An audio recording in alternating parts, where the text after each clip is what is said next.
Rabbi jechuudhaan shamarran biyya Arabaa jirru kanaafi kaleel galan ofii kiyyarrattini abdii kuta'ee jechuudha. Maaliif fayyaa fakkaanna garuu waanuma xiqqoo ishiitirraa afuutii hin dandeenye jechuudha. Kaleel gala amma akkuma ilaalaa jirtan kana jechuudha. Laala waan fakkaadhu ija koo keessallee kaleel gala jechuudha. Dhugaa Rabbii lafti naammaree kuudha baqa dafeellee na dhiise seenaa lafti naammaree.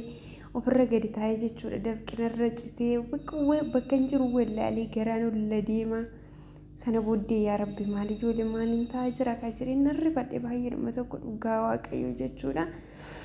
Hashamaa rika fuunee hordoftoota koo nagaa isiniif haa ta'u akkam jirtu nagaa keessanii nagaadha rabbiin galannaa ta'uu isiniin jechaatti hordoftoota koo aara kan dhuftanii nooraa baga nagaan dhuftanii.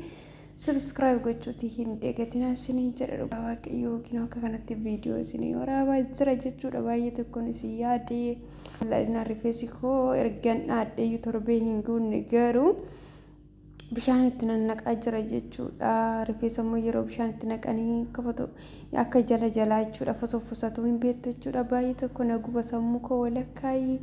Sababa sanaafan bishaan itti naqadhaa durattillee qibaatiin itti godhadha jechuudha. Yeroo mataan koo sammuurra na gube amma garuu qibaatii na bira hin jiru waan ta'eef mana yaalaan jira. Kanaaf bishaan itti naqadhee rifeensi koo akkas ta'e isiniin jechuutti barbaada. Kaleel galaa maaltu na mudatee hojjettan jechuudha. Intarneetiin immoo akkuma carraa mana yaalaa keessaa hin qaba isiniin jedha naaf hidhanii. Kaleel gala maaltu si mudatee naan jechuutti dandeessu jechuudha. Dhugaa dubbachuudhaa fi bara kana keessatti jechuudha manni jaartii galanii jaartii eeguu jaartii kunuunsuun maal akka ta'e jechuudha. Bara kanaan argee baay'eedhuma tokko ulfaata jechuudha. Dhugaa waaqayyoo baay'eedhuma tokkoon gaabbilleen isiniin jedha garuu gaabbii fi eegeen duubatti haftii jedha Oromoon gaafa mammaaku. Bakka dhugaa waaqayyoo hirribni hin jiru sa'aatii 24 guutuu jechuudha. Boqonnaa wanti jedhame hin jiru jechuudha. Namni immoo hirriba rafu malee iyyuu hin jiraatu isiniin jedha. Sammuun namaallee nagaa namaaf hin argatu akka kanatti jechuudha. Jaartii kanaan eeguu akkuma carraa jechuudha. Sammuuna darbe jechuudha viidiyoo isinii hojjedheen ture jechuudha. Waaqayyo naaf kadhadhaa akka jaartiin kun na harkatti hin kufne isiniin jedheen ture. Beekanne yoo jalaa hoolanii jedhu torbee darbe keessa jechuudha. Jaartiin na jalaa kuftee kinoo jechuudha. Amma mana yaalaa galteerti jechuudha. Dadhabdee amma mana yaalaa keessa wajjin jira. Isaan gara hojii isaanii deemanii. Kinoo birriidha jedhee biratti hidhameen ta'a jechuudha. Kaleel galaa karaa buluutuusiitti godhan jechuudha. Harka ishiitirraa bakka itti dhasana hiiktee akkuma sanatti jechuudha. Dhiigni jala dhangala'e jechuudha. Illee narrafee dadhabee ishiin illee rafee dheeni bakka rafnee. Halkanis ofirraa hiiktee bishaan jala gadi namni kan jala kaasatti yeroo ilaalu dhiiga jechuudha. Dhiigni baay'eedhuma tokko jechuudha. Jala baay'atee kan jiru jechuudha. Ganaa warra hakimootatti jechuudha. Isaan waamee isaan dhufanii jala kaasanii yeroo dhuman bakka dhiiga sana argu jechuudha. Lafti naanna'ee bakkuma jiru wallaalee jechuudha. Dhugaa waaqayyoo tariirrina dhiigaa ta'ee wanti isaan hangalleessiniin jedha sammuun koo wallaalee jechuudha. Bakka dhaabachuu dadhabee garaan asii olatti deemee.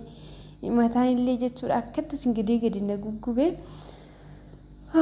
miidhama duraa ta'ee wanti isaan hangalleessiniin jedha. Dhugaa Rabbii ani takkana dhukkubayyuu jedhee yaadeeyyuu hin beeku jechuudha. Amma akkuma na argaa jirtan kana jechuudha namummaa keessa ba'een jira jechuudha. Dhugaa asumaanii waaqayyoon naa kadhadhaa isiniin jedha. Dhugaa Rabbii jaartiin kun gara gorteetti illee gortee jechuudha. Akkan keessaa ishii gala waaqa.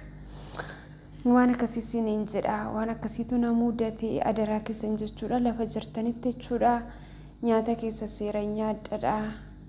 Misaa keessanis qursii keessanis seera nyaadha jechuudha. Namni garagaree isin ilaalu hin jiru biyya namaa kana keessatti.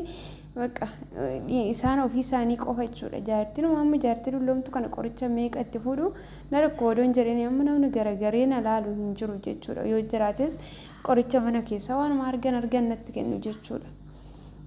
Kanaaf yoo of eeggannoo taasisaa adaraa keessan isiniin jedha. Yoo miidhamne birriin ilaallee jechuudha. Waan meeqa kan nuti taa'u kun gara laafummaan keenya homaa bu'aan hin qabu jechuudha. Dhugaa Rabbii nuti waaqayyo sodaanna isaan homaayyuu jechuudha. Birriin isaan nuuf kennan kun maallaqni nuti ilaallee akka kanatti miidhamnu kuni nuyyuu yaaluti hin danda'u jechuudha. Otoo nuti dhukkubsannee deebinee isiniin jedha. Egaa obboloota koo akka kanatti jira maaliif baddee warri jettanii shiikinoo kanaaf hin badee namni bakkee namaa malee keessa namaatii hin beeku. keessa namaa kan beeku waaqayyoodha siniin jedha waaqayyoon naaf kadhadhaa daraayi mataa kanas immoo asirraa hiikumuu hin danda'u ishii ilaalina